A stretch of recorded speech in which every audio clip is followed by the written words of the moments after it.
before we begin, once again, council members with the new microphones on, red means on, hit it when you're going to speak, and when you're done speaking, you can turn it off.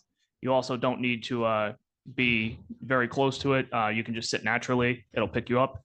And the microphone is also on over there for members of the public when they go to speak. All right, roll call, please, Ms. Lawrence. Mr. Haas, Here. Ms. Krishnowski. Here. Mr. Liscavige. Here. Ms. McDermott. Here. Mr. Perry. Here. Mr. Sabatino. Here. Ms. Smith. Here. Ms. Stevenson. Here. Mr. Thornton. Here. Mr. Wilovich. Here. Mr. Lombardo. Here. All present. Thank you. Mr. Skeen, would you please announce the executive session? Yes, prior to this meeting, we had an executive session where we discussed litigation matters and personnel matters. All right, thank you. Are there any deletions or additions to the voting session agenda? Hearing none, I'd like to entertain a motion to adopt the agenda. So moved.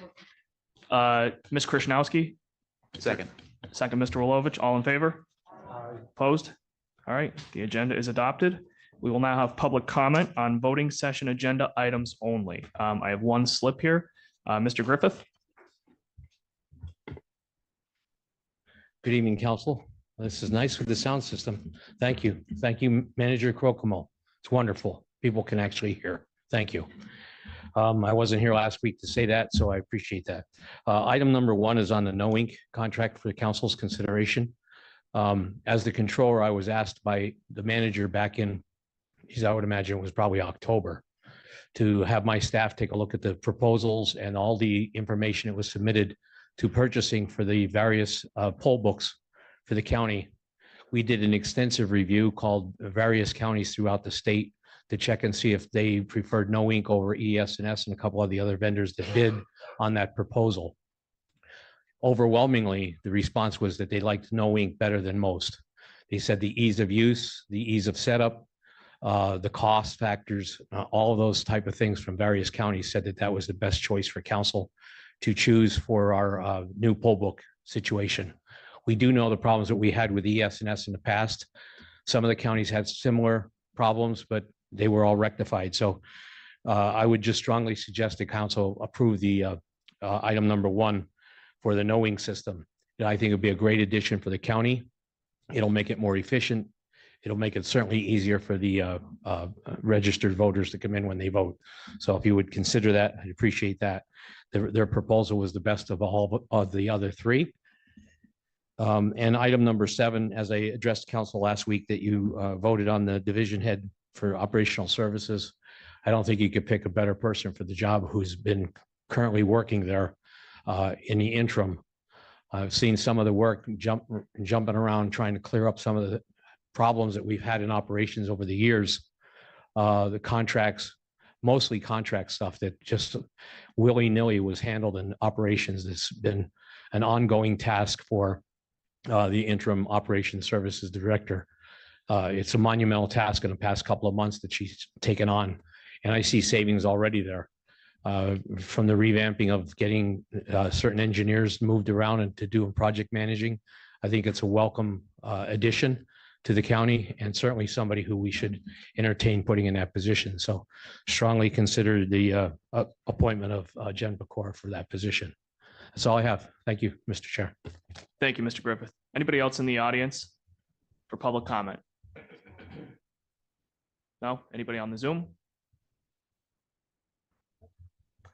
All right, then. That was quick. Okay. All right. Motion to approve the minutes from the February 13th, 2024 voting session. Ms. McDermott, and second by who's the second? Mr. Haas? Was it Mr. Liscavige? I apologize. All right. Motion is second. All in favor? Opposed? All right. Minutes are approved. Number 1, motion to adopt the resolution authorizing the county manager to execute an agreement with No Ink LLC for software license and maintenance fees related to the recently purchased electronic poll books. So moved, Wilovich. Motion in a second. Roll call. Mr. Haas, Yes. Ms. Krishnowski. Yes. Mr. Liscavige. Yes. Ms. McDermott. Yes. Mr. Perry. Yes. Mr. Sabatino. Yes. Ms. Smith? Yes. Ms. Stevenson? Yes. Mr. Thornton? Yes. Mr. Wilovich? Yes. Mr. Lombardo? Yes. Unanimous. Thank you. Number two, motion to adopt the resolution designating authorized signatories for execution of documents, notices, contracts, and management projects throughout PennDOT's reimbursement agreement system. So move. Motion and a second. Roll call. Ms. Krasinowski? Yes. Mr. LaScavitch? Yes. Ms. McDermott? Yes. Mr. Perry? Yes. Mr. Sabatino? Yes. Ms. Smith? Yes. Ms. Stevenson? Yes. Mr. Thornton? Yes. Mr. Wilovich? Yes. Mr. Haas? Yes. Mr. Lombardo? Yes. Unanimous. Thank you. Number three, motion to adopt the resolution to lease office space at 40 North Church Street, Hazelton, from the city of Hazelton. So moved. Second. Motion by Mr. Wilovich and second by Mr. Thorne. Roll call. Oh, go ahead. Question. Go ahead, Mr. Thorne. Yeah, on the question, I just wanted to comment that when I was reviewing the floor plans of the proposed lease space in that building in Hazelton, I noticed a small little discrepancy of one of the little, of the area square footage of one of the offices, and I did notify Ms. Pecora about that. And she actually got in her car and drove down to Hazelton yesterday with a tape measure and went there, and she actually measured out those rooms and then came back with this slightly revised resolution in front of us tonight. You all have it with the yellow highlight. It did result in a small amount of savings over a course of 1 year. I think it's just maybe $3,000, but nonetheless, it's a savings to the county. And it's a savings to the taxpayers, and I'd like to applaud her for taking the initiative to go down there and do that. Thank you. I did have help. I have to thank Mary and our solicitor. We were there on other matters, so they were along for the ride. Well, I thank them too. Field trip. Excellent. Okay, there's a motion and a second. On the question. Go ahead. Do we have to make a change to, with the new adjusted? We did? Okay, so we don't have to make any, okay, thank you. All right, there's a motion and a second. Roll call, Ms. Lawrence? Mr. LaScavitch? Yes. Ms. McDermott? Yes. Mr. Perry? Yes. Mr. Sabatino? Yes. Ms. Smith? Yes. Ms. Stevenson? Yes. Mr. Thornton? Yes. Mr. Wilovich? Yes, Mr. Haas? Yes. Ms. Krasinowski? Yes. Mr. Lombardo? Yes. Unanimous.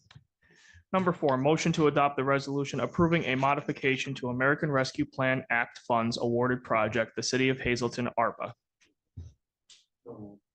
Second. Motion and a second.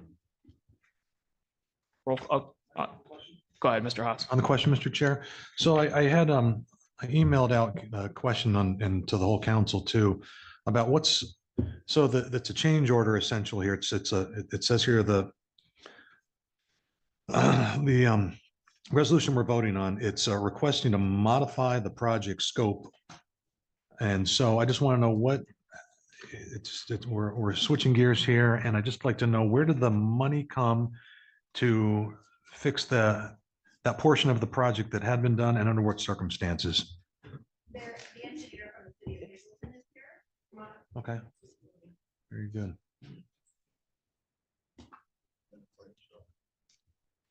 Howdy, good to see you. Good evening.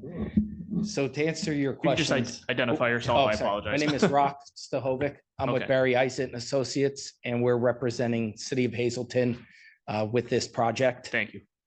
So in speaking with the city, so what was happening in that area of Grant Street, there was continuous flooding issues with any rainfall event. So in between the time that the city applied for the grant and then received the grant, the city tried to address the residents' concerns. So they went ahead and placed additional stormwater features, inlets along Grant Street. They used their own funding, general fund. So they didn't use any ARPA funds, state ARPA funds, they didn't use county funds. And what they tried to do to keep that cost down, they had their own DPW workers install these inlets. So that was the reason behind it. You know, they weren't sure if they were going to receive a grant or not. Like I said, it was in that window of applying and awarding. And then once it was awarded and we went out there to take a look at the project, walk the site with the mayor and everything. And we, said, hey, this was recently done. The street was paved as well. So at that point, they're like, do we go and rip the street back up to do even more? Or what was done is, significantly help those residents along Grant Street right now. So with that, they had asked me to put together a scope modification. Again, just scope in nature, not budget, not anything like that, scope in nature, that they'd like to basically switch out Grant Street and put in 21st Street. 21st Street is probably their priority number one. Stormwater concerns. I know the grant was issued based on a stormwater management, and that's what it would still be used for. Right now, there's no stormwater conveyance system along a couple blocks there of 21st Street. The road, they actually had to close the road because it's in that bad of a shape. And we're now going to take on getting some testing done to see if it's a subgrade issue. Did the water, penetrate, leach that far into the ground and now causing roadway issues? So they would just like switch out Grant Street and add 21st Street. The money they would have used on the inlets would go towards 21st Street. The saving on the inlets would go towards some additional pavement on 21st Street. So that's really the request there for the scope modification. So thanks, Mr. Hovik. So it came from, it was a modification in the budget, came from general funds. The city paid out of the general funds to fix this change. It focused on this Grant Street, all right? From the general fund, I'm just clarifying, they that's all. placed the inlets using the money from, so the purchase of the inlets would have come from their general fund. Okay, because I know a lot of communities pay for stormwater mitigation. We're paying a very sizable fee. All the people of Luzerne County, Hazelton doesn't fall into that because it drains into a different waterway. But nonetheless, people are paying for this. And this council last year approved $500,000 for the land banks. And I think this falls in that general area as well. That it seemed like this was part of that endeavor. And my concern with this, with some other issues that I brought up prior to some of these awards, is that we're changing the scope of these projects, and all these projects for the ARPA funds were very specifically approved. We had to hire an outside grant manager to deal with this because it's so complex and the flow guidelines are so very precise. And I just oppose these changes in midstream. That the money was there for this. I understand it looked like it was more of an emergency situation for the residents perhaps, but nonetheless, it's changing the scope. And even it says here in the resolution, and I'm very reluctant to support that because we're all accountable for these funds. And I think a lot of these projects it was rushed through in many cases, and now we're taking a step back and we're seeing these change orders come up and they're saying, oh, lo and behold, we have to actually change them. And I don't think that fits with the spirit of the ARPA fund program. And I don't think I can support it, but I'd ask my colleagues also to really consider these change orders. This is very serious stuff. When we look at these other projects, they're changing the middle. I understand Hazelton City's needs just like any municipality, and this is not a Hazelton issue. We've seen it already with a couple change orders this year. Just to clarify, if you can Mr. clarify Haas, more, I believe this was reviewed by our consultant Booth Management. Is that correct? Manager Kokomo? That's correct. Okay, so this is essentially approved, and I mean, to me, what it seems like is just changing one street out for another, same exact type of project. It's just that the Grant Street project was such an emergent issue that before they received the funds, is that correct? That's that you needed correct. to have it completed. That's correct. They were getting, I don't want to say pressure, but they, Right. receiving all the phone calls, every rain event. And like I said, they weren't sure if they were even going to get the grant. So they went ahead and addressed those concerns with the residents before the grant was awarded. And like I said, I just want to add, again, it's not a budget change order. It's not an increase. The city's not coming back asking for more money. So it's not a budget change order per se. It's like I said, a change in the scope, but you're right. It's just switching out Grant Street for 21st Street, doing the same type of work, stormwater management. Thank work you. with that. Mr. Willoughby, you have something? Or Well, I was just gonna say real quick, I mean, Mr. Haas is right. We did pay Booth Management to review all these. And I'm sure they wouldn't be coming to council if Booth didn't review them again, because as it says in the packet, I'm not sure if the public is aware that it was approved by Booth Management as a acceptable change. Am I correct? That's correct. Yes, thank you. Because it's the same type of So project. for this project and all the other ones we're gonna talk about, it's basically the same circumstance. Yes. Okay, thank you. go ahead, Mr. Thornton. I just want to add, we paid Booth Management a lot of money to do this work for the county. And a lot of the reason we did that is because, well, one, we never had a pandemic like that before, and we never came into $112 million like that. But probably a bigger reason we paid Booth Management to manage that for the county. They took the onus off us and the responsibility of the county to make sure we adhere compliance-wise to all the provisions of the act, the ARP Act that came forward. So we did pay them a lot of money to do this for us. And we don't have to worry about later on having to answer to the federal government for a project such as that one, because it was cleared by Booth Management. Just want to make sure council's clear on that. Thank you. All right, thank you. We have a motion and a second. Roll call, Ms. Yeah, and Lawrence. if I could just, Mr. Chair, just Go with ahead. that, with what my colleague said there, again, I understand the reasoning behind hiring the consultant, but we consultant our citizens to death on all levels of government. And I think the buck stops here with this council. And I think we have an obligation to make sure that this money is going to the original intent. And I think this violates the original intent. That's all. Thank you. Okay, roll call, Ms. Lawrence. Ms. McDermott? Mr. Perry? Mr. Sabatino? Yes. Ms. Smith? Yes. Ms. Stevenson? Yes. Mr. Thornton? Yes. Mr. Wilovich? Yes. Mr. Haas? No.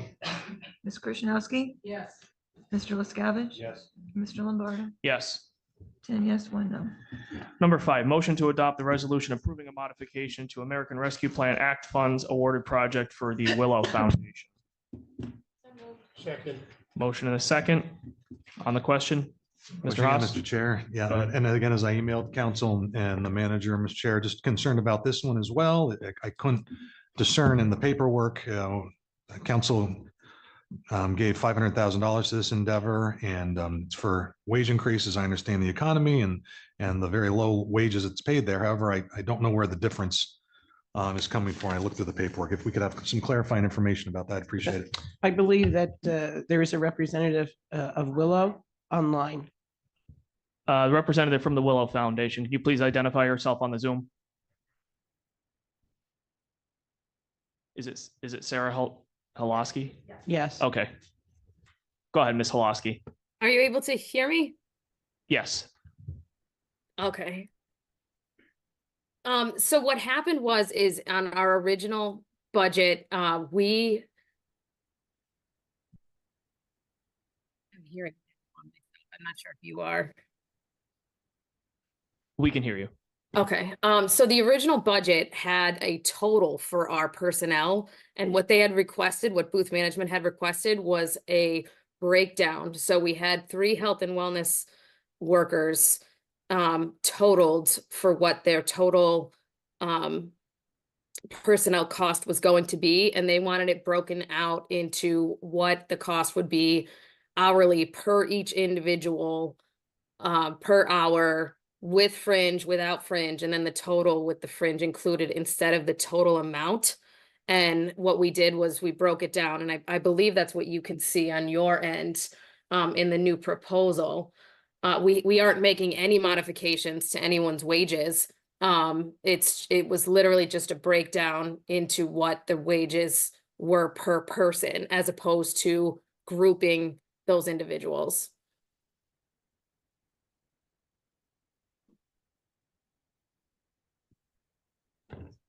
Go I ahead, understand, Mr. Haas. and thank you for being online, ma'am. So I'm just looking at, I don't see in the paperwork here, though. I'm seeing the requested change, and it's an $11,336.25 increase. And can you just walk me through it? Being someone who's not a consultant? Where are you seeing an increase? So I'm looking on page 39 out of 70 out of our agenda packet, and it's highlighted up in yellow. Mm-hmm. It says salaries, personnel, the modified budget, grand total comes to 211,000 and change.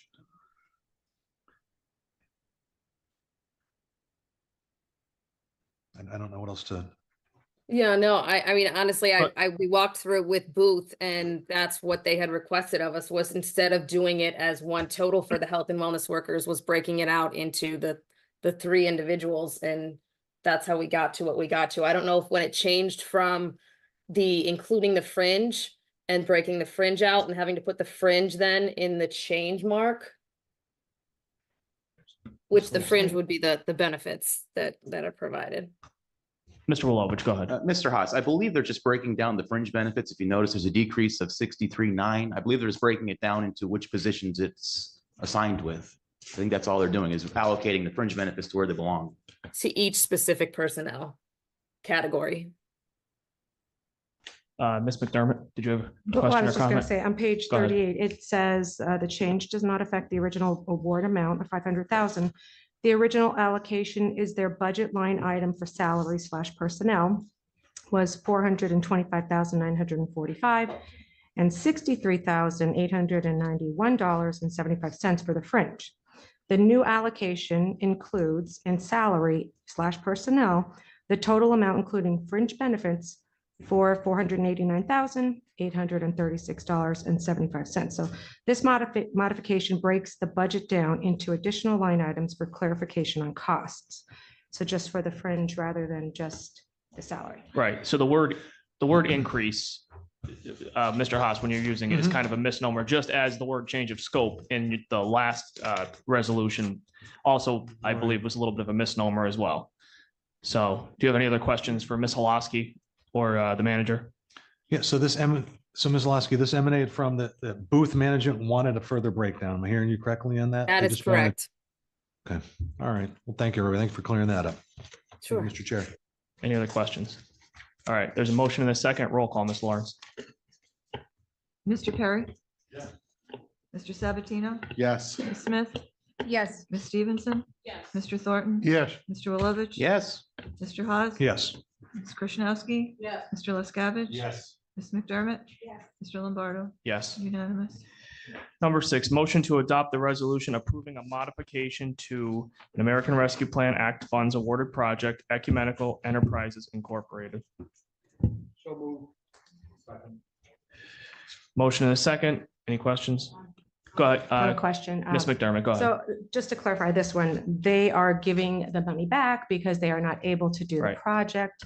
Unfortunately, they're not able to get an agreement from the water company. So this was supposed to be a water line that was going out on Route 118, would have helped the fairgrounds and also the Back Mountain Regional EMS.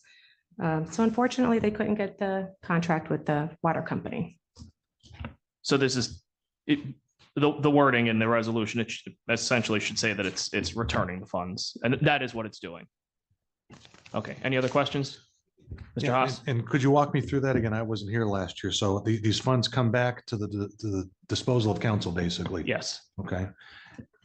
Do we Very need a, good. Go ahead, modi- Ms. Smith. do we need a modification of the resolution to say that it's being returned rather than modified? I don't believe so. I think that this is the proper way that we are doing it. Is that Mr. Skeen? Yeah, Yes. okay. All right, there's a motion and a second. Any other questions? One more Mr. question, Haas? Mr. Chair. I mean, it's related. I don't know if it's quite on this agenda item, but so on Monday, we had an ARPA Grant Management Services meeting, and when we look at the spreadsheet that they send out to council, and this was in our email pack, this which came out yesterday from Samaria Kirkpatrick. So I'm looking at this, and it says here that we have the balance of ARPA fund remaining. And it says $1.4 million essentially. So are you saying we're going to put this money back into that line item? Is that what happens, Ms. Manager, or someone Correct. else wants to talk Correct. about that? And so we look at that specific line. That's how much funds are left to dispose of, right? Ms. Grant? Correct. Just Of like the that. Okay. original I ARPA just Of the funds, wanted- original there's ARPA. also, They've not been programmed at all. yeah, there's also interest that's still available that we An interest. haven't allocated yet. Again, it's not quite on this very agenda item, but I asked this at a prior meeting. The revenue loss, $8.5 million. what exactly does that even mean with this? Again, I wasn't in the process last year. Can you No, spare- Michelle, come. Yeah.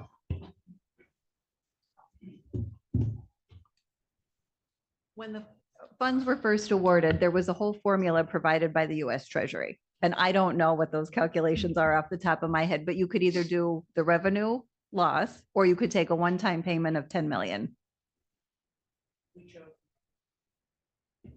Revenue loss for what? Cost of doing business? Like I what? believe it was how do- taxes. I unfortunately, like I said, if you look Yeah. at the final rule, there's a lot of information. I could get that formula for you, but I do not remember what that was because I didn't do that calculation, but I can get you the information.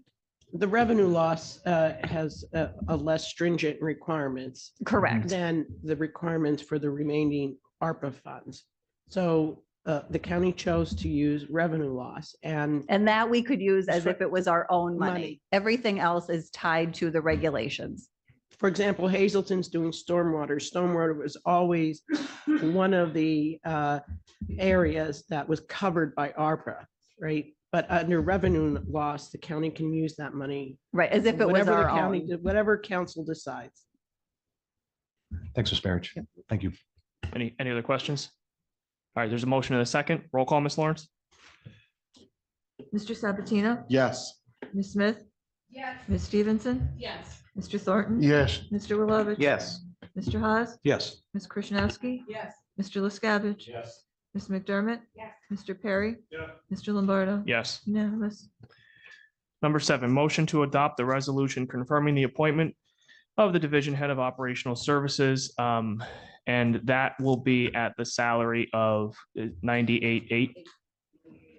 $98,800. There's a first, is there a second? I make a motion and we have to name the person.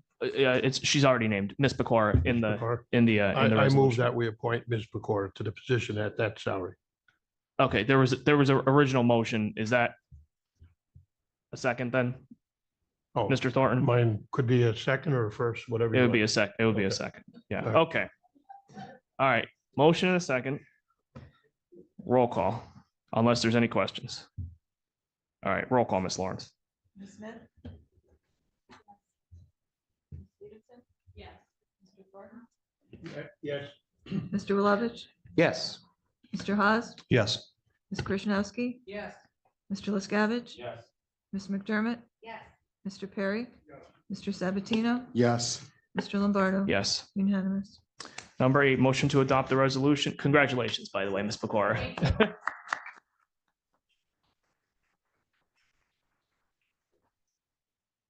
All right, number 8, motion to adopt the resolution authorizing the county manager to execute an engagement letter with Baker Tilly US LLP for the audit of fiscal year 2023 financial transactions. So move. Second.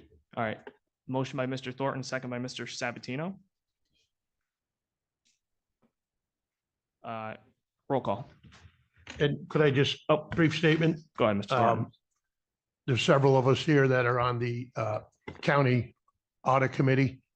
And just so everyone is aware, we have a 4-year contract with Baker Tilly to perform the overall audit on the county.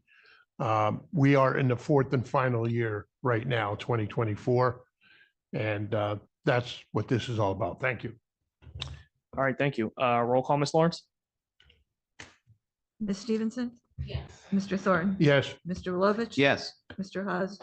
Yes. Ms. Krishnowski? Yes. Mr. LaScavitch? Yes. Ms. McDermott? Yes. Mr. Perry? Mr. Sabatino? Yes. Ms. Smith? Yes. Mr. Lombardo? Yes. Unanimous. Number 9, motion to adopt the resolution approving the settlement of pending litigation in the matter of Diane Emmett versus Sam Hyder and Luzerne County. Is there a motion? Motion by Ms. Stevenson. Is there a second? Second. Second by Mr. Sabatino. Roll call? Mr. Thornton? Yes. Mr. Wilovich? Yes. Mr. Haas? Yes. Ms. Krishnowski? Yes. Mr. LaScavitch? Yes. Ms. McDermott? Mr. Perry? Mr. Sabatino? Yes. Ms. Smith? Yes. Ms. Stevenson? Yes. Mr. Lombardo? Yes. Unanimous. Number 10, motion If I to could adopt. just state Oh, for the go ahead. record, I apologize. There's no Manager admission Kokomo. of wrongdoing by any of the parties on that case. Thank you, Manager Kokomo. Number 10, motion to adopt the resolution approving a proposed memorandum of agreement between Luzerne County and AFSMI District Council 87. Motion. Motion by Ms. Krishnowski, I'll second it. second by Mr. Wilovich. Roll call. Yes. Mr. Hawes? Yes. Ms. Krishnowski? Yes. Mr. LaScavitch? Yes. Ms. McDermott? Yes. Mr. Perry? Mr. Sabatino? Yes. Ms. Smith? Yes. Ms. Stevenson? Yes. Mr. Thornton? Yes. Mr. Lombardo? Yes. Unanimous. All right. Thank you. Mr. Chair, I'm sorry. Could I change my vote on number 9 about that settlement? I'd like to vote no against that if I could. Do I need to be recognized to change that? I'm sorry. Yeah, If do you- it's too late, I understand it. if anybody wants to, okay, yeah. Is that okay? All right, Sorry about that's that. fine. No, I'm sorry. It was Okay, my, all right. my oversight. Sorry.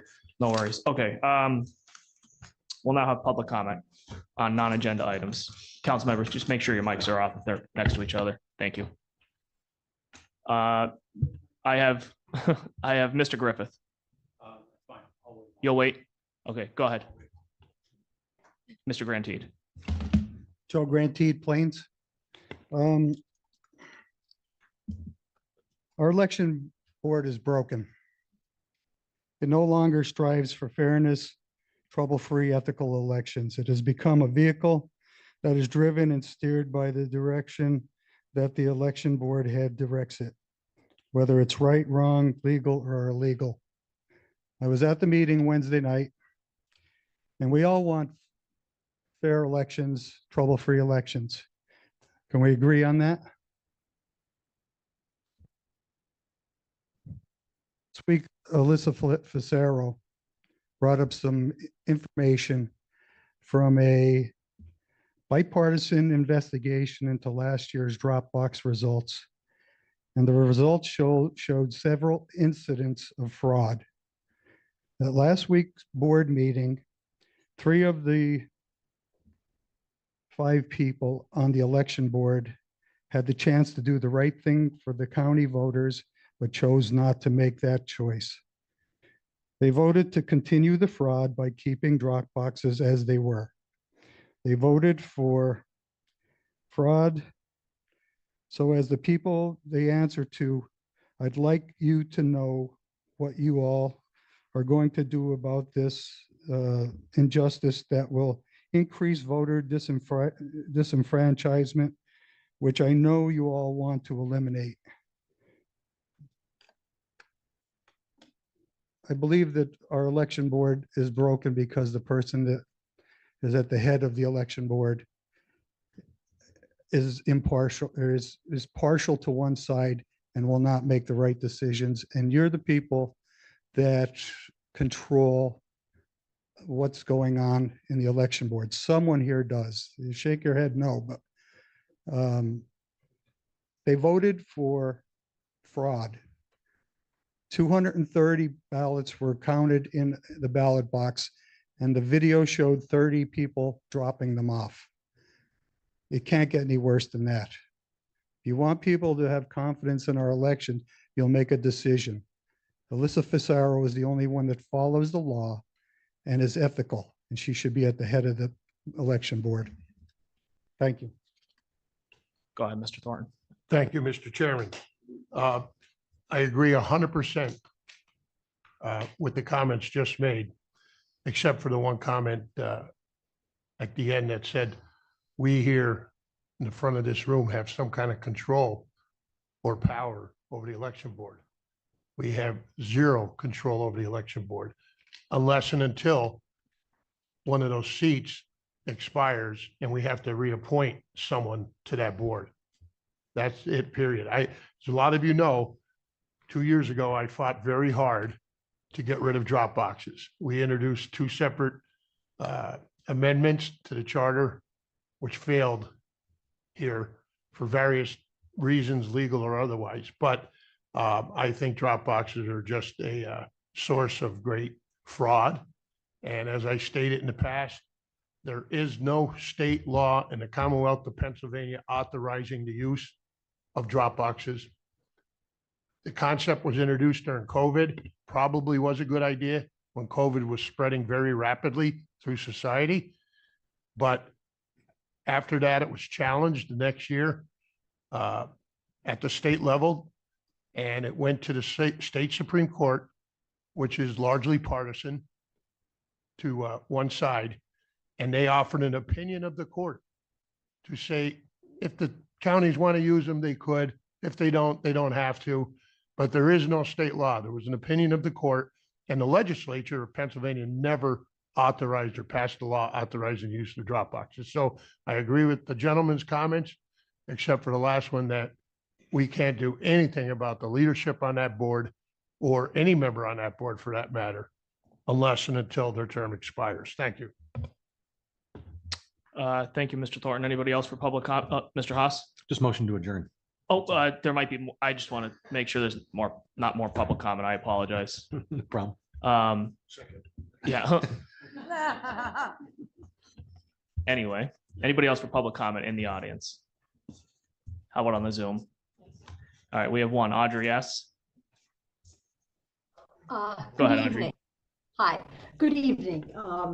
My name is Audrey Cerniak. I reside in Plains Township.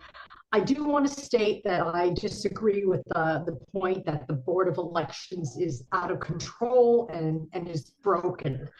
The board in the past several years has made several very difficult decisions, and we've striven to do it on a nonpartisan basis. And under the leadership of the chair, Ms. Williams, she has gone above and beyond in leading in a nonpartisan manner. Regarding drop boxes, we have no proven fraud in this county, that they are dangerous. They are very convenient for a lot of the voters, and we should be enfranchising people, making it easy to vote, not making it more difficult for people to vote. Thank you for your consideration. Thank you, Ms. Cerniak. Anybody else on the Zoom or in the audience? All right, is there a motion to adjourn? So moved, Mr. Chairman. Second. Motion second, all in favor? Aye. Opposed? All right, meeting's adjourned at 6:42. We'll start the next, the work session at 6:50. Recording stopped.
All right, we're gonna get started here Recording in a in second. progress. All right, it's 6:51. I'd like to call the work session to order. We already had the Pledge of Allegiance and a moment of silence. Roll call, Ms. Lawrence. Mr. Hawes? Here. Ms. Krasinski? Mr. Liscavige? Ms. McDermott? Mr. Perry? Mr. Sabatino? Here. Ms. Smith? Here. Ms. Stevenson? Mr. Thornton? Here. Mr. Wilovich? Here. Mr. Lombardo? Here. All present? All right, thank you. Any additions or deletions from the work session agenda? Is there a motion to approve the agenda? Second. Ms. Krishnowski, second by Mr. Thornton. All in favor? Aye. Opposed? Agenda is adopted.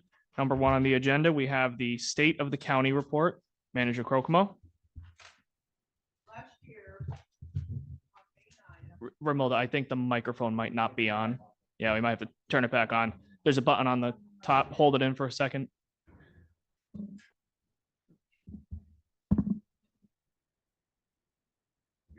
Okay, good to go. I think we're good. Thank you. Last year, on May 9th, I stood before County Council and the people of Luzerne County, and I said, let's get to work. Pleased to say, we have. Esteemed members of council, ladies and gentlemen, our controller, Walter Griffith,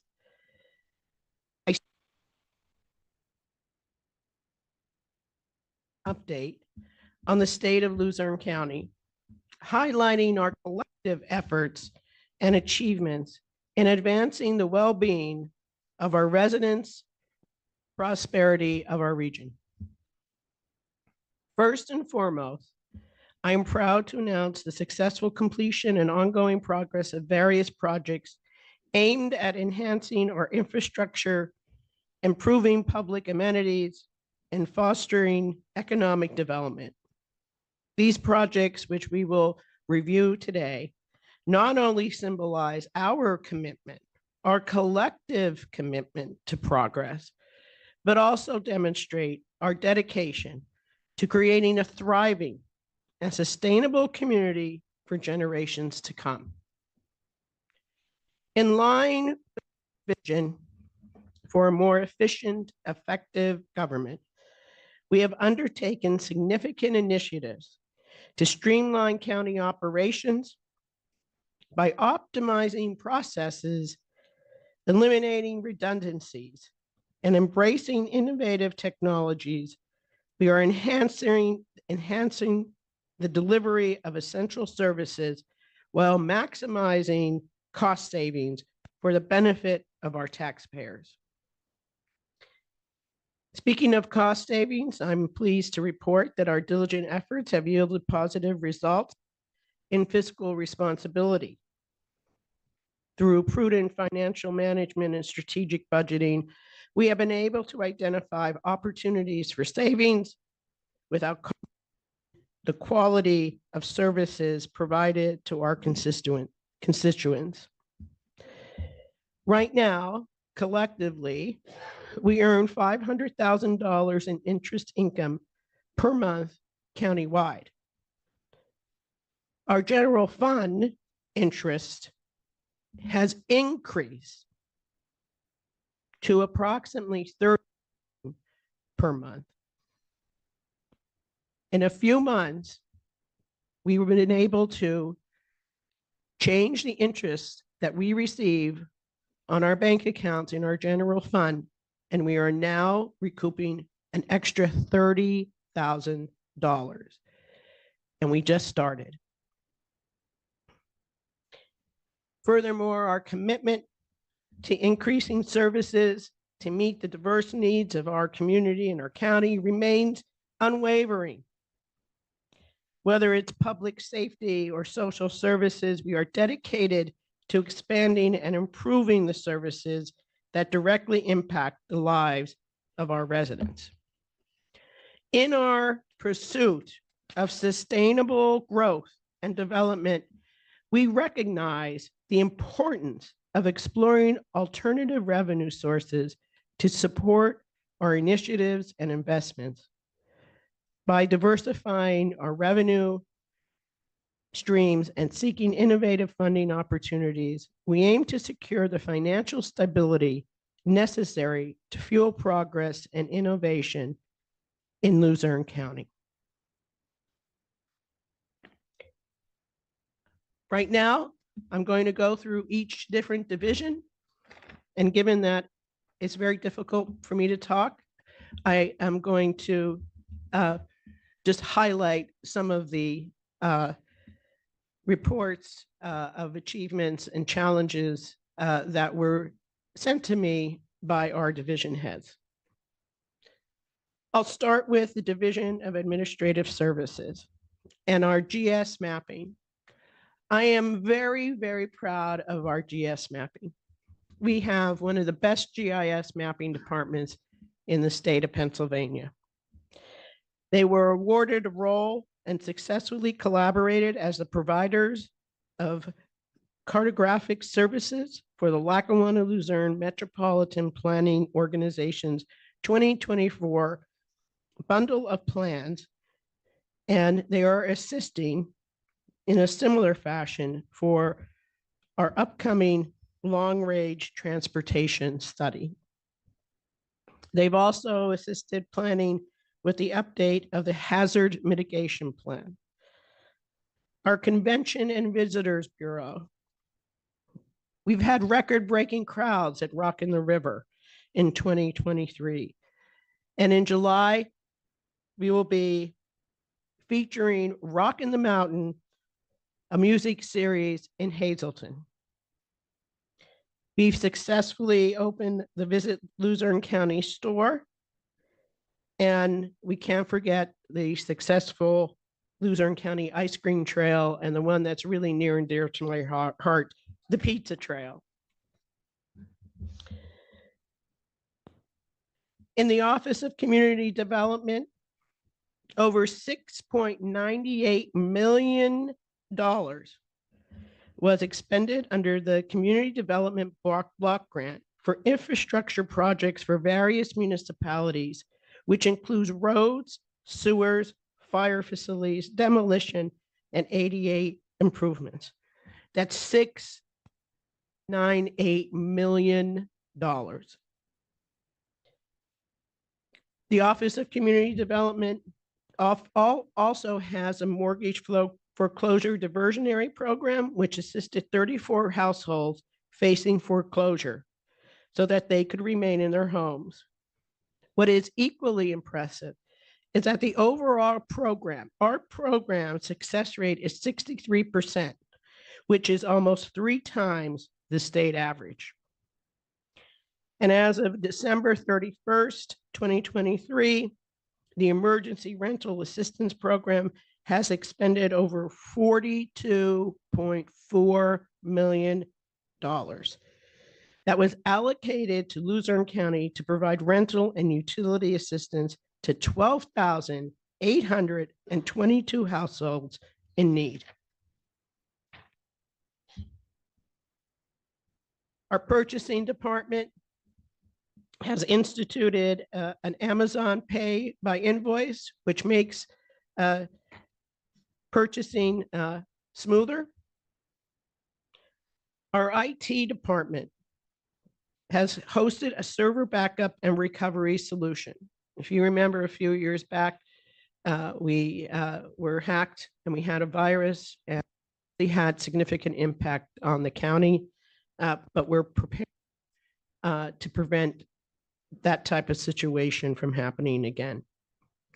Our Service Desk Plus implementation allows for improvement asset management, reporting, and IT maintenance scheduling. We have a multi-factor authentication transition from dual MFA to Microsoft MFA service, which I have to admit is sometimes a challenge for me. Our Bureau of Elections has worked with the Comptroller's Office to implement a new campaign finance procedure, including online filing system. Actually, it really is new because we didn't have one. We implemented new ballot proofing procedures with greater involvement from the candidates and municipalities to ensure accurate ballot information. And we'll be starting the proofing. They've started already. I just got the schedule for next week. So I'll be cleaning my glasses and getting my blue editor's pencil up. We've hired a consultant to work on our standard operating procedures. We have a full-time poll worker, trainer, and coordinator.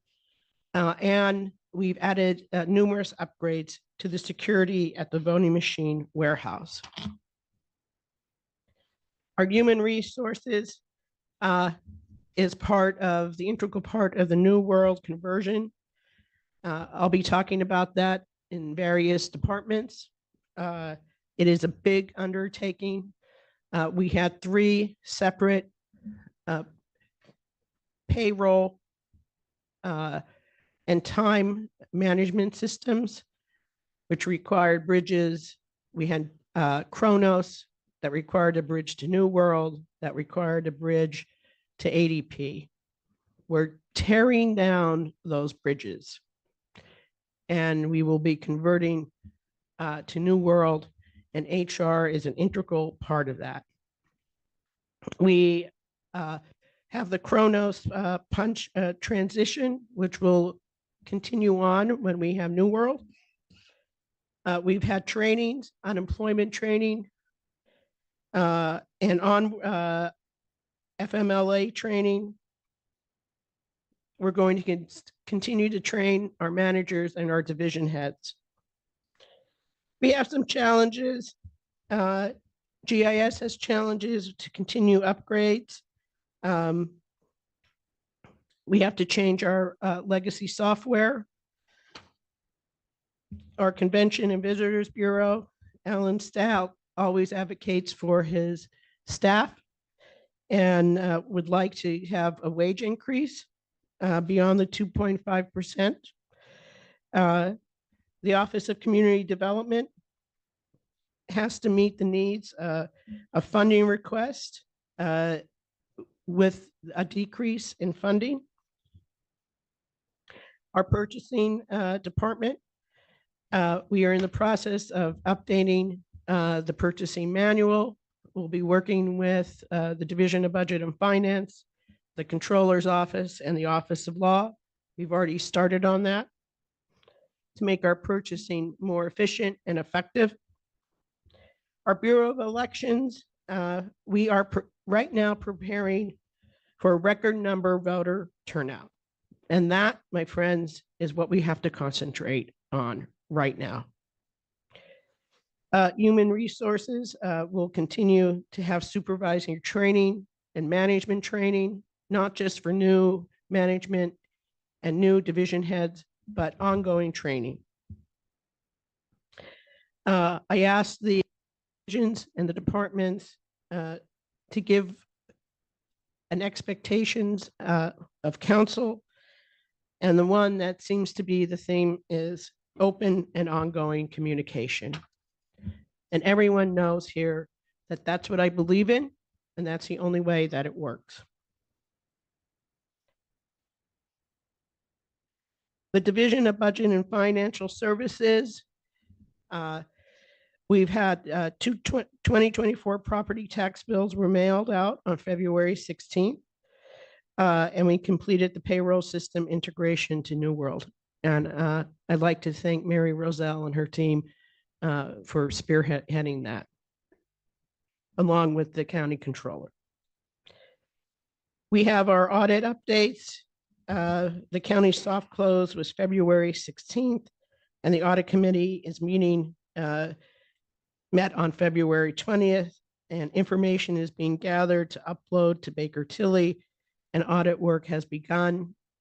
We've met with Baker Tilly. We have a schedule. We are going to keep with that schedule. There will not be 11th hour auditing needs done.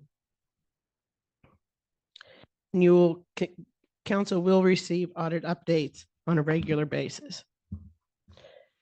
The challenges for the Division of Budget and Finance is the integration of New World, time and attendance system, We will have to select a new auditor. Our contractual obligation with Baker Tilly is coming to an end this year. And council will be involved in that as well. The expectations of council is to continue to support the initiatives to streamline budget and finance operations and help build community partnerships. Our Division of Correctional Services, some of the achievements, we created a full-time criminal intelligence unit that works with the County Drug Task Force to eliminate contraband in the facility. We've partnered with WellPath, the Office of Law, and the Single County Drug and Alcohol Authority to create medically assisted treatment program for the first time in the Division of Corrections. Corrections obviously faces many challenges. One of them is a security challenge. We will be updating the front lobby area structure and security status to provide safe environment for the public and the staff members as well. The expectations of council from the Division of Correctional Services is to have a working knowledge of the challenges that are faced within the division and to come and tour the facility for a firsthand knowledge of those ongoing challenges. Our Division of Human Services achievements, the Area Agency on Aging is working with NeighborWorks on the ECHO project. That's the elderly cottage housing opportunity to provide older adults in Luzerne County with a small temporary housing structure placed on a relative or close friend's property to provide safe, independent housing while still being able to access nearby caregivers. My nieces and nephew are really happy about that when I move in. The Department of Children and Youth Services was selected by the Pennsylvania Family Engagement Initiative. And this is a tremendous honor. And we had a meet and greet yesterday. And I want to commend Chair Lombardo and Vice Chair Thornton for attending. It meant a great deal to the staff of Children and Youth Services that council members care enough to engage with them and celebrate their achievements. And I encourage all council members to do the same. But I personally want to thank both of you for being there. Our Drug and Alcohol Department is in partnership with the Commission on Economic Opportunity. The Drug and Alcohol Department has connected nearly 600 individuals recovering from opioid use disorder and/or stimulant use disorder with housing, rental assistance, and other housing-related assistance. That's 600 individuals. Our Mental Health and Developmental Services has trained 88 individuals with backgrounds ranging from law enforcement, corrections, and police dispatch through CIT, which provides the foundations necessary to promote community solutions to assist individuals with a mental illness and/or addictions.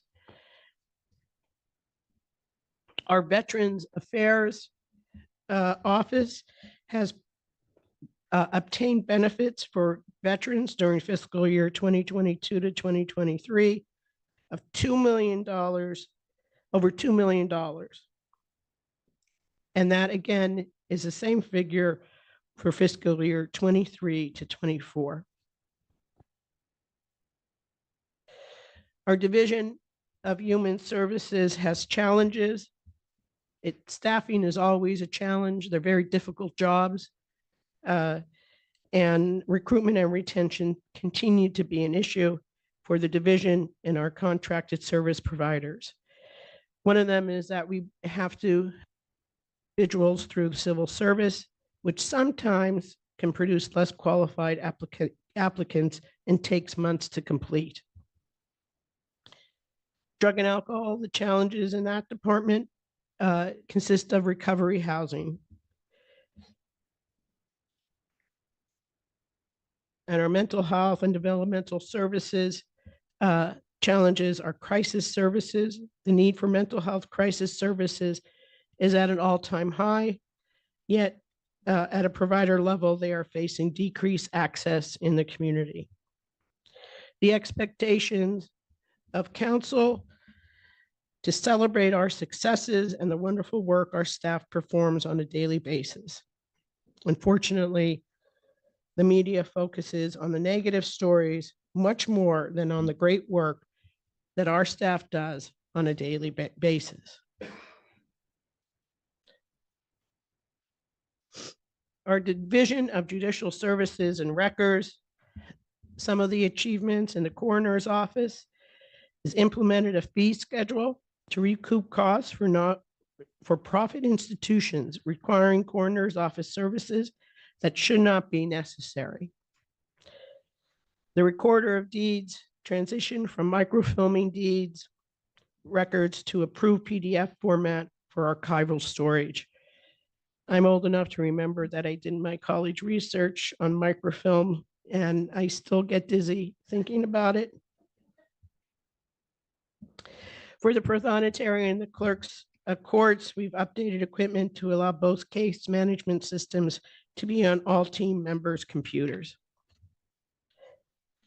Our sheriff and our security, you may grow tired of me always complimenting our sheriff's department and our security, but they do yeoman's work. And I can't recall sheriff's department, when I make a request, saying, no, I can't do that. That's not how we do it. They get it done. And I want to publicly thank them for all the work that they do. One of the achievements this year is that they enlarged the in-house training program through certification of additional in-house instructors. And some of the achievements for our record storage is that they backscanned 2002 and 2003 estate files, and they started with 2004 civil files. Some of the challenges in the Division of Judicial Services for the coroner is providing comprehensive, clear answers to families while staying within budget. For the Recorder of Deeds, it's identifying additional means to provide informed services to customers who do not have English as their first language. And for the prothonotary and the clerk courts, recruiting and retaining staff. For the sheriff and security, it's hiring and retention. And for record storage, securing no-cost manpower to erect shelving and moving of boxes. We had a meeting, and the controller can attest, there's a lot to records retention. It's just not putting a box on a shelf. An expectation of council is to become familiar with the job duties, responsibilities, and functions of the departments for a better understanding during budget preparation. An example would be what 24/7, 365 actually looks like for an employee in the coroner's office. The Office of Law, which will always be the division that's near and dear to my heart. They've had a number of achievements, and one is that the increased assignment of county attorneys to in-house casework to decrease cost of outside legal counsel. There's a shift in the Office of Law that we will have more control over outside attorneys handling our litigation through our insurance. And that is due to the perseverance of our chief county solicitor. Challenges, of course, budget restrictions. It's unknown what costs are. It's unknown what litigation is out there, and it's difficult to anticipate. The expectations of counsel is to understand that lawsuits occur with or without provocation, and it is our job to provide counsel to all departments in Luzerne County. Our Division of Operational Service. Thank you, council, for confirming my nominee, Jen Pecora. She knows what needs to be done, and she is going to do it. Some of the achievements is merging 911 and emergency management departments to create the Department of Emergency Services. The communication between the two departments has increased. The morale of the 911 employees have increased. We have 14 new 911 trainees. That is the largest class in years. And that is a testament to the new management scheme at Emergency Services.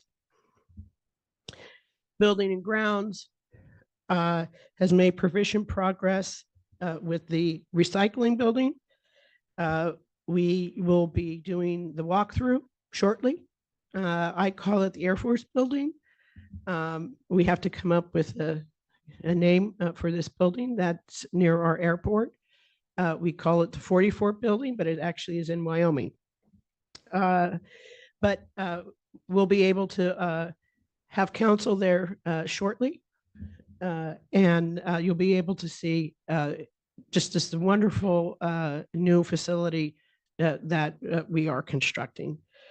The sub-basement water problems have been corrected. Our road and bridge was able to repair and maintain 119.76 miles of county roadway. And we received $1.5 million in new equipment. The solid waste management recycling, talked about the renovations of the Air Force Building, which is a green building. And we're developing additional programs to assist municipalities with residential recycling programs for their residents. Our boiler plant, we have rooftop units for the annex and records building ordered.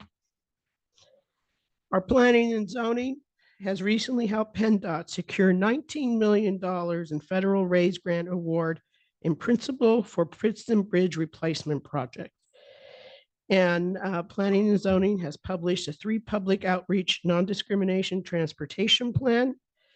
And we are almost finished with the traffic congestion management process, which is due between April and June.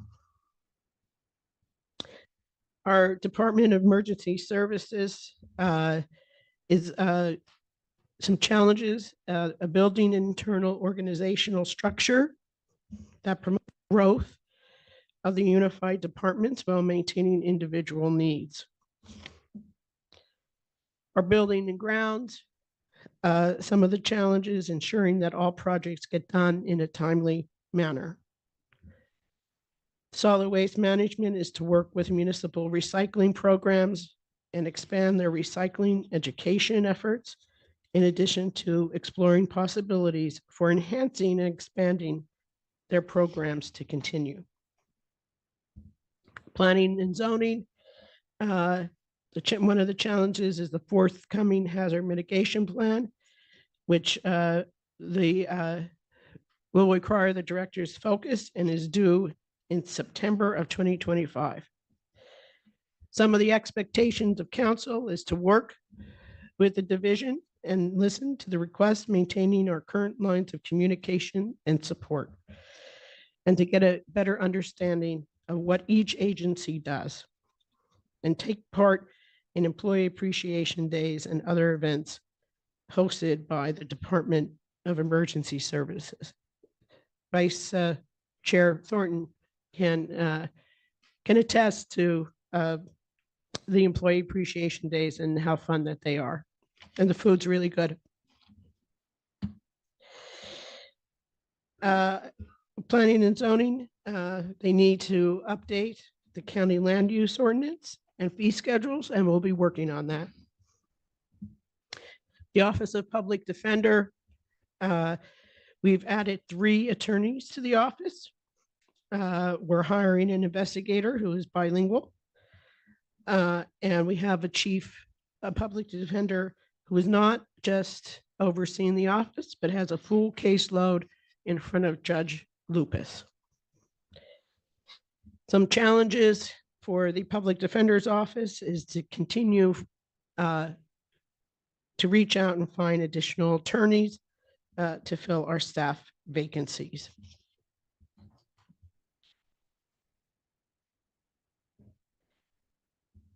I asked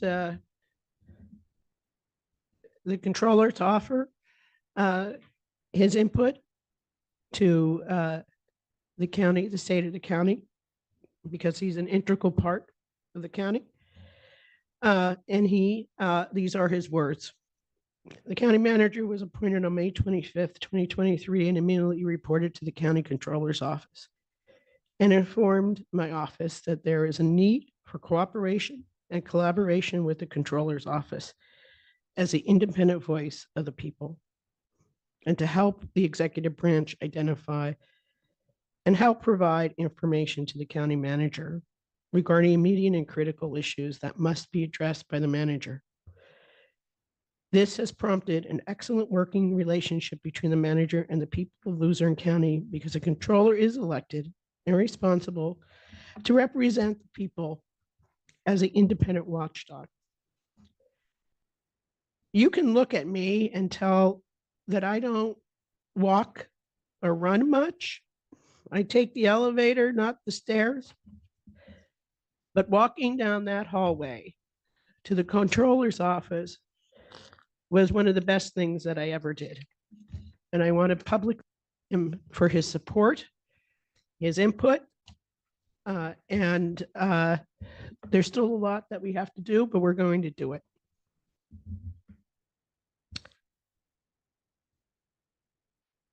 Collaboration stands at the heart of our approach to governance and community development. We understand that true progress is only possible through partnerships, cooperation with stakeholders, organizations, and individuals who share our vision for a brighter future. Together, we will continue to work hand in hand to address challenges, seize opportunities, and build a stronger, more resilient Luzerne County. And I'm saying the word we because that's what it is. It's not me, it's all of us.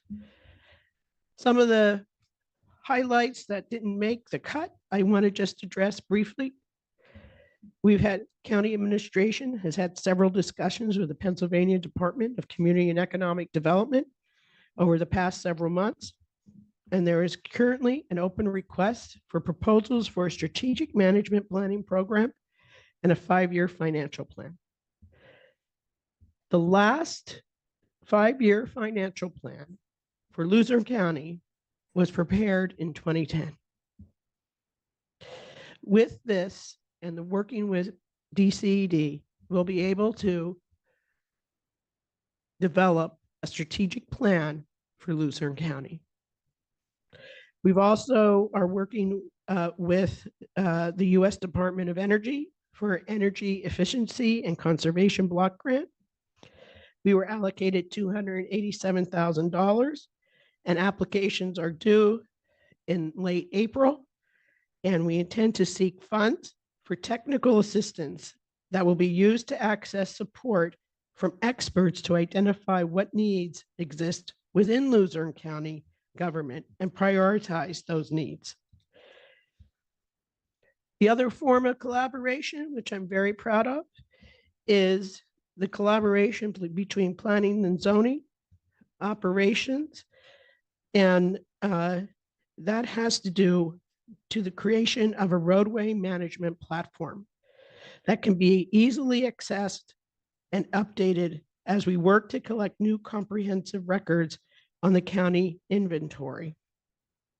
By identifying and gathering all existing legacy information, as well as being the repository for all future information collected, this platform will aim to achieve the goal of becoming the go-to source of information to allow more efficient and productive application of many departments involving managing this county's inventory, including but not limited to roads and bridges, engineering, and planning and zoning, and GSI mapping. And finally, I want to commend the Area Agency on Aging and our mental health and developmental services staff. On the evening of February 15th, the night of the fire at B'nai B'rith, EMA responded, 911 and EMA responded. And EMA contacted Aging to notify our staff of the fire. The on-call worker immediately contacted area personal care homes to inquire about emergency vacancies for those residents who may need more than a shelter could provide. And they further did assessments to determine that alternate placements were not necessary. On February 16th, the Area Agency on Aging sent 9 staff to the shelter to complete assessments on all the residents. That Area Agency on Aging staff helped to link residents with various community resources. They also contacted CEO and was able to coordinate food distributions. The Area Agency on Aging assessments allowed and showed a need for mental health support. They contacted the county mental health office, and our county mental health office coordinated area providers to present at the shelter and provide support. The mental health staff provided also case managers and the homeless outreach caseworker to ensure all resources were tapped into. And on February 19th, the mental health office began coordinating daily update calls with all agencies involved. The Area Agency on Aging continues to be involved with those residents who qualify for services, and mental health department providers continue to work with the residents who expressed a need and desire for treatment. That, my friends, is your county staff and your county employees, and they should be applauded for the efforts that they did. They didn't get any accolades. They didn't get any articles in the newspaper, but they were there when the citizens of Luzerne County needed them.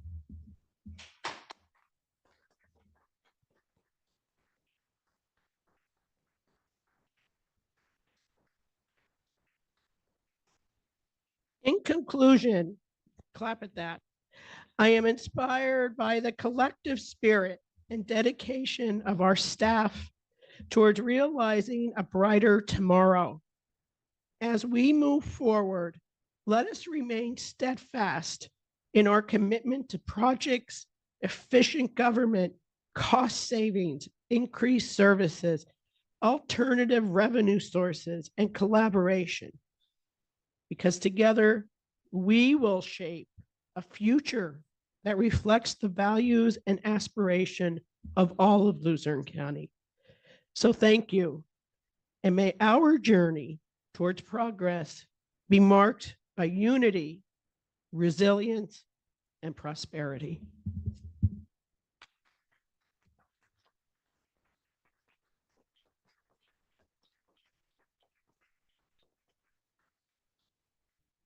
Thank you very much, Manager Crocomo. We truly appreciate everything that you and your staff have done over the last little bit less than a year, and everything that you've done in your prior tenure here as well. Thank you. All right, we'll go right into the rest of the agenda, if that's okay. Next up, we have receive and discuss budget reports for January 2024. Thank you. Everyone has the budget packet that we supplied. You can see January is kind of a slow month, beginning of the year. tax bills were not mailed yet. So the tax bills went out in February. So when you look at January, there really isn't a whole lot of tax revenue coming in. The revenue that we have is mostly driven by prior year taxes or delinquent taxes that Elite Revenue was able to collect for us. So you'll see the revenue amount is only at about 2% of the budget at this point, or $3.8 million. Our expenses are at 8%, which is pretty much where they should be at this point in time. So that's on track. When you get to the end of February and especially March, you'll see a big increase in that revenue number. So you'll start to see the revenue going up and from the tax bills. I've also, I know everyone mentioned already, we've started the audit. So, we're heavy into getting all the information to Baker Tilly to begin field work. They'll begin that field work in the middle of April, but we're supplying all the information now so they can get a head start on everything that they can. And we're working on closing out the year. You have your accounts payable report that we always provide to you. Basically just shows kind of how we're spending the money for them. And then, of course, your bank balances. So the bank balances at this point, $156 million, very similar to where we were at the end of December. We were at 158, so very close. Of that amount, $71.9 million are ARPA funds. And as I already said, we're earning a significant amount of interest on those ARPA funds. I mean, in excess of 5%. So we're happy with that. ARPA alone is accounting for about $350,000 in interest a month. So that's a great thing. In total, we have about $4.3 million in ARPA interest that eventually, we'll be able to allocate. Does anyone have any questions on any of the budget reports? I mean, as always, if you review them, I know it's kind of a lot to look at here, but if you have any questions on any of them, I'm happy to sit down with anyone at any time and go over the amounts. Go ahead, Mr. Thorne. I just thought when you mentioned the ARPA interest, do we have to, with that interest that we earned, do we have to comply with the strict regulations of the ARPA Act? No, No, no, sorry. And we don't have to obligate the funds by the end of 2024, right? Or do we with the interest? no. I don't believe we do.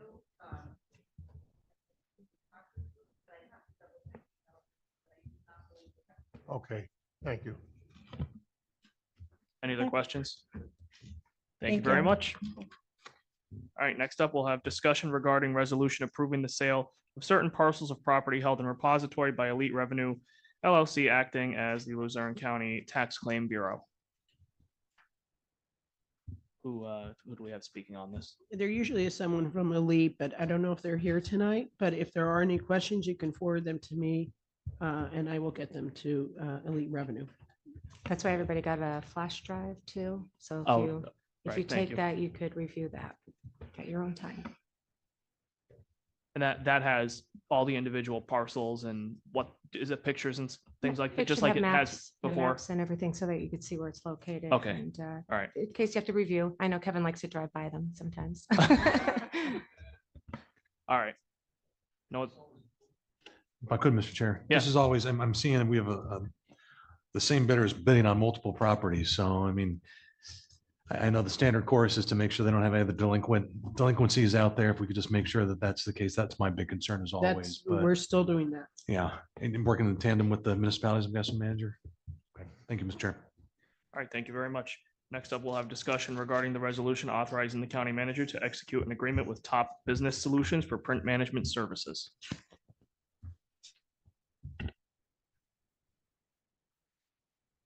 Mary Ann, do you want to take the podium? And Michelle? Every 3 years.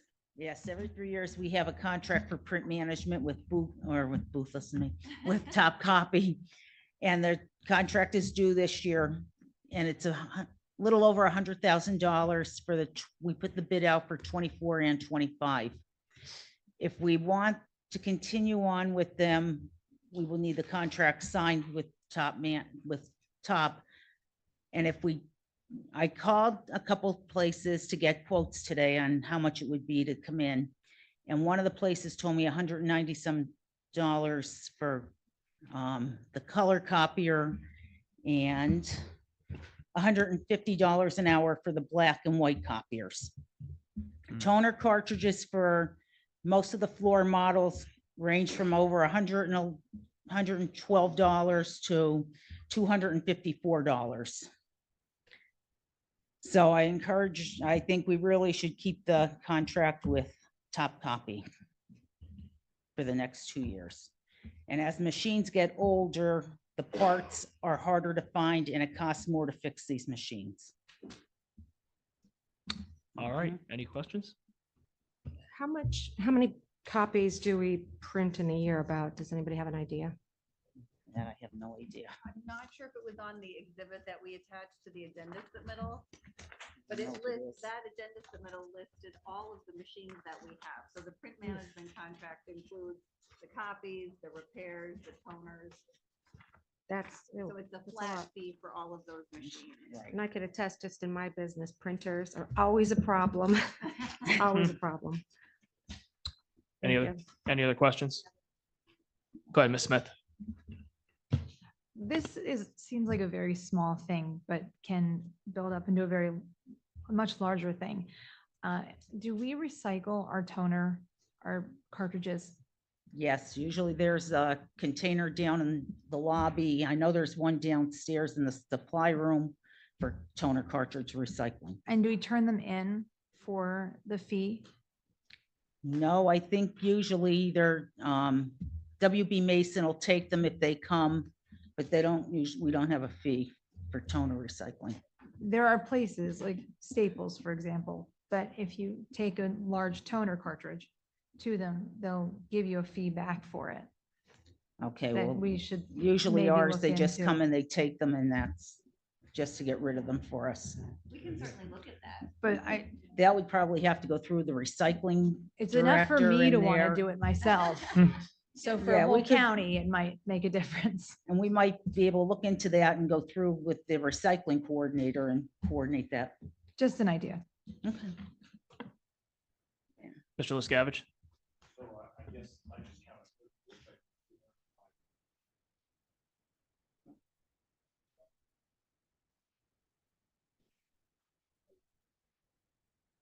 Okay.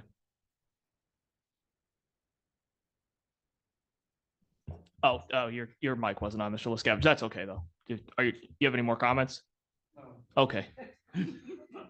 All right. Okay. Well, I think it's the public on the Zoom that has the problem hearing you more than anything else. Go ahead, Ms. Smith. And I just want to say, I'm not showing favoritism to Staples. I'm just saying that is one of the programs that I know exists. That's all. Okay. All right. Thank you very much for your time. Okay, next up, we have discussion regarding the resolution to abate delinquent Luzerne County taxes for the property located at 90 Plank Street in Jenkins Township. Okay, we're asking for an abatement of delinquent taxes as well as the current 2024 taxes. So the delinquent taxes on the property at 90 Plank Street in Jenkins Township total $1,591.02. If we add the 24 taxes, the grand total is $2,089.95.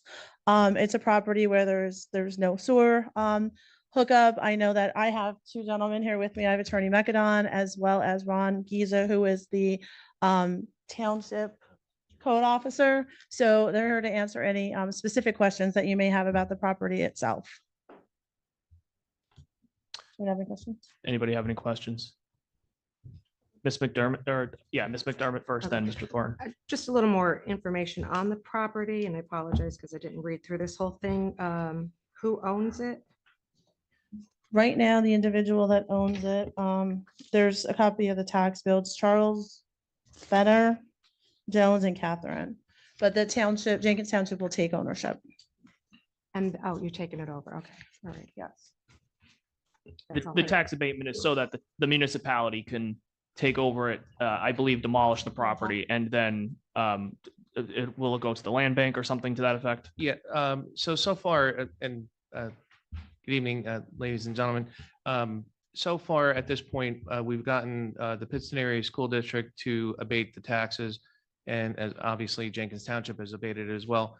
The way we did it with the Pittston Area School District is that Once title is transferred to Jenkins Township, then the taxes get abated. We intend to file an ordinance at next month's meeting, authorizing myself to file a declaration of condemnation on the property. And then once the procedure goes through the courts, we'll file it here. And, once that procedure is finished, title will be transferred by court order to Jenkins Township. And at that point, that's when the abatement would actually go into effect. So the current owner would not get any type of break whatsoever. Okay, that'll be reflected in our resolution. Go ahead, Mr. Thornton. Yeah, and after that step, the steps you just mentioned, will the property, is the intention to turn that property over to the land bank at the authority? Yes, that is, Vice Chair Thornton, that has been discussed. And I know one of the supervisors, I believe, Mr. Linsky, is actually on the land bank. So that's a possibility.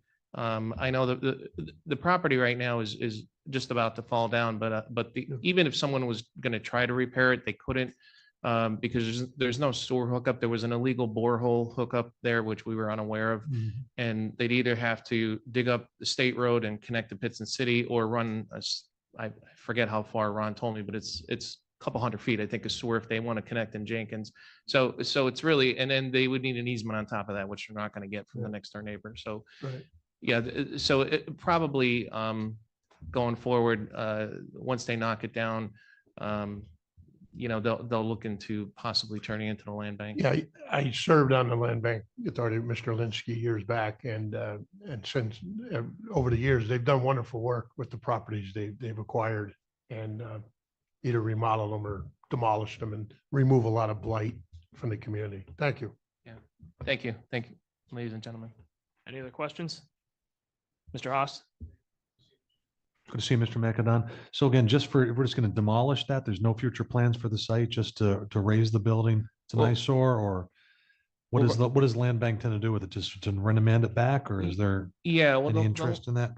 Well, I'm the solicitor for the township, not really for the Yeah. land bank, so I don't know all the intricacies of it. But as Okay. Mr. Thornton said, he had served previously, so maybe he could chime in a little bit. But my understanding Yeah. is they take like a blighted property, and then once they knock it down, clear the land, and obviously they have to do something with the sewer, whether they can get some kind of grant to hook it up to a sewer at some point in the future. Yes, they would try to put it back on the tax roll by Okay. selling it. It looks like there's 3 neighboring properties there. So I don't know if there's an interest in somebody next door, or That's if always, there's an intent. yeah, there's always a possibility for that as well. But I guess if one of the, being that it's a public property, I think you still have to put it out to bid, but certainly the neighbors can bid on it as well. That's an option as well. Thank you, Mr. Chair. Anybody else? All right, thank you very much. Number 6, discussion with the controller regarding his position budget. Go ahead, Controller Griffith, whenever you're ready. Thank you. I'll get through this pretty quickly. First of all, I want to thank the manager for a great presentation on the state of the county. It was probably the best thing that could have happened in the controller's office, was that she took that walk, because we are able to accomplish a lot hand in hand, working with collaboration and cooperation with the controller's office to help identify things that are a big to the people of the county, and working hand in hand with the executive branch as well as council to get things done is really refreshing. For somebody who sat in that position and had a different situation altogether, it's way easier to do it this way, way easier. So I just appreciate that from the manager, as well as working hand in hand with the council. On my position budget question that I have, one of the questions and concerns was raised by Mr. Haas at the last council meeting, is about council sets the position budget. And clearly you guys have a fiduciary responsibility to people because you're elected by the people. And for somebody who sat in that position, in those chairs that you all sit in, the amount of respect that we need to give council is paramount. The reason why I come to the council today about my position is because when we come to council and we say we need positions and we need a certain dollar amount, and council gives us that dollar amount, I think it's really important that we respect council's ability to approve the request as well as come to council when we have concerns about, as times change, that we can't fulfill that obligation any longer. Because council is obviously the one who has to allocate funds in the future. Currently, right now, I have position open in my position in my council office that is called an internal auditor. And the position currently is budgeted by council at 36,000 and change, I believe is what our position budget gave, that I presented to council in my budget. And council graciously did give us that funding, as well as a 2.5% increase, which was really, really nice of council to give us members of our staff the increase. It was a 2.5% pay raise, which helped a great deal. As you can see, we don't pay a lot of people to be internal auditors, and they do a lot of work. When you're thinking that you're paying an internal auditor or someone who's responsible to audit programs and things in the county, $18 an hour in today's standard, it's pretty low wages when you can't go to McDonald's and buy an actual meal for yourself at less than $20 anymore. And that it goes to the inflation factors that we're all living with day to day. In the past couple of years, maybe the last year especially, things have exponentially gotten increasingly higher. So when I advertised the position twice, and most of the folks who have applied for the position put down when we have on our application process minimum acceptable compensation, and they write down $40,000, and my budgeted position is 36. I have to make a choice. Do I leave the seat empty and not get any work produced for the county, taxpayers, and council and the manager? Or do I figure out some way to fill that void this year? It's obviously like a $2,500 difference, which really isn't a lot. We're not talking about $15,000 here. But to be honest with the council, you need the respect to know that in 2025, when your budget period comes open in October, and the controller sits before you and says, hey, my non-represented salaries is now $138,000. And you say, well, what happened? You were 135 last year. Why? And I say, well, because I increased somebody's pay. I don't think that's respectful to council. And I think you have an obligation to know what's coming your way in the upcoming budget season. I have no problem filling that position this year. I have overages in our budget that I could backfill $2,300 without a problem at all, because I've had the vacant position for 3 months. The problem becomes is if I hire somebody at 40,000, you budgeted 36, and January 25 comes along and you say, I'm not increasing your budget, and I'm running close on my budget for funding, I'm going to either have a choice to make. I either cut the person's salary, which isn't obviously a good thing to do to somebody who's working for you, but I have to be honest with the person who's applying for the job. And that's where I'm at currently. And I said to the applicants, both of them that I interviewed just recently, that I'm more than happy to start you out for 6 months at a lower salary, at the approved salary. But in 6 months, if you hit the grade that you're supposed to make and you're doing the work you should do, I will bump your salary to what you requested. I will not make that promise to anyone who interviews for a position without the blessing of this council to say that in future budgets, we're going to have the money to do that. Because I don't think that's fair to council who sets my budget. I can cut my budget somewhere else and continue and for lack of a better term, stick my finger in everybody's eye sitting here and say, I'm going to pay them regardless of what you say. I can do that as controller. I don't think that's the respectful way to do it. So I just wanted to present to council that this is the dilemma I'm in. And in the 25 budget, when I present to council, there'll probably be an increase in my budget, but I will not do that without your knowledge, for lack of a better understanding. So I just want the council to know what I'm faced with. I could clearly not hire anyone. I could just leave the position empty. And because I can't get anybody to work for that salary, but I have two people that applied. They're obviously very, very qualified applicants, but they won't work for the money that we offer. I can go out and re-advertise again and hopefully that I could get somebody at 36. I don't think that's going to happen with today's inflation rates and the amount of money that we have to pay people. So that's where I'm at. I just wanted council to be afforded the courtesy and the respect to know where I sit with my budgetary process, because you're going to probably hear about it in October anyway. So I just want to provide that opportunity for council to ask any questions if they need any, or give me any input. So I'm here for your questions. Mr. Liscavige. I personally am in favor of, supporting 40,000. I mean, $4,000 isn't that much to get Right. the right person in that position. Well, it's a difference actually of like in a difference of the budget. It's only a difference of like $2,400 because you did give a 2.5% raise, which bumped that salary up this year. So it's really a difference of like $2,400. It's not going to break the bank for the county. We, as the managers just said, we saved $3,000 just in their presentation alone.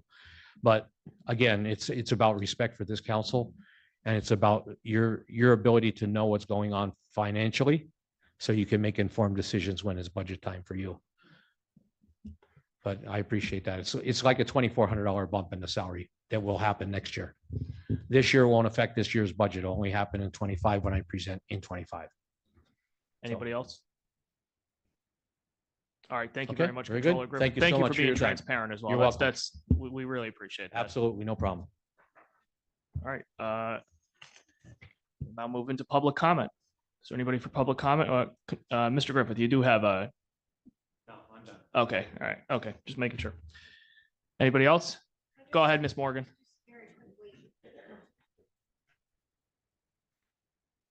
I just wanted to reiterate what Ms. Crocamo said, that being a public servant in public safety, there really isn't recognition. And although we don't do it for that, it is nice to get it.